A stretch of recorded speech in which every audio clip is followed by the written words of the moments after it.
C'est à Paris, place de la Concorde, que se sont déroulées les obsèques de celui dont se réclamait le socialisme français. Sa disparition frappe également ses partisans et ses adversaires, car au-dessus de la politique, Léon Blum avait su être un esprit et un homme. La journée de défense du cinéma a créé un mouvement certain vers les salles obscures. Tout le problème est de déterminer les moyens que l'on adoptera pour que ce mouvement continue. Cette journée avait à son programme d'action la séance gratuite. Beaucoup ont tenu à profiter de l'aubaine, ces images en témoignent.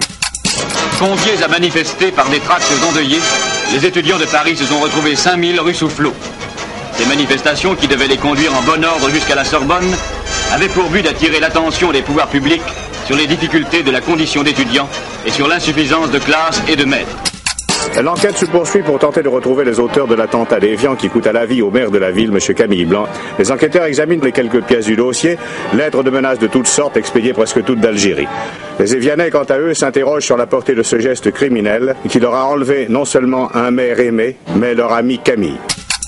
À Serponçon, de nombreuses personnalités de l'EDF entouraient messieurs Mignon et Berthier, préfets des Basses-Alpes et des Hautes-Alpes, venus assister à la mise à l'eau définitive du plus grand barrage en terre d'Europe.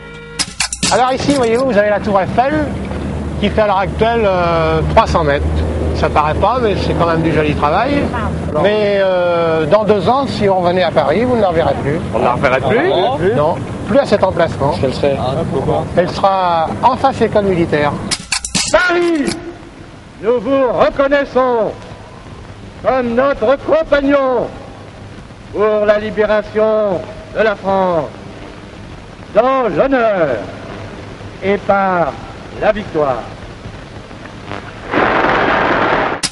C'est hier soir, à 21h, que s'est éteint en effet Georges Pompidou, président de la République française. On le savait malade, on pressentait la gravité du mal sans savoir quel il était.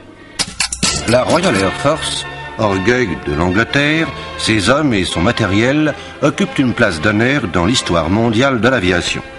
Créée le 3 avril 1918, la RAF n'a cependant pas toujours été à l'avant-garde de la construction aérienne, comme en témoignent maintenant ses avions à aile delta ou ses bombardiers géants.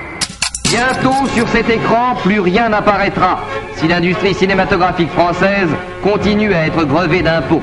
Vous tous qui vous pressez aux portes des cinémas, sans doute les trouverez-vous fermés bientôt si des mesures immédiates n'interviennent pas.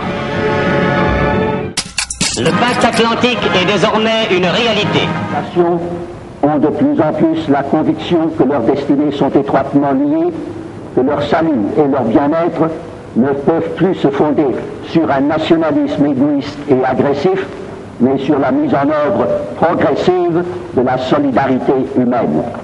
Le plan Marshall n'est plus aujourd'hui un projet, c'est maintenant une réalité.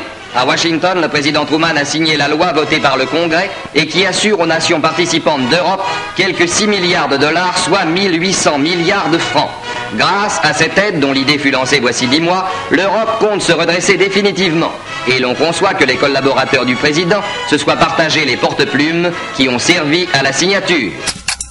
Sir Winston Churchill a une fois de plus étonné le monde en remettant à la reine Elisabeth sa démission de Premier ministre. Cette démarche a fait de Sir Anthony Eden le nouveau premier britannique. Le héros du Pacifique, le général Douglas MacArthur, est mort. Avec lui disparaît l'un des chefs les plus prestigieux de la dernière guerre, un homme dont le magnétisme et la personnalité ont profondément marqué ce dernier quart de siècle.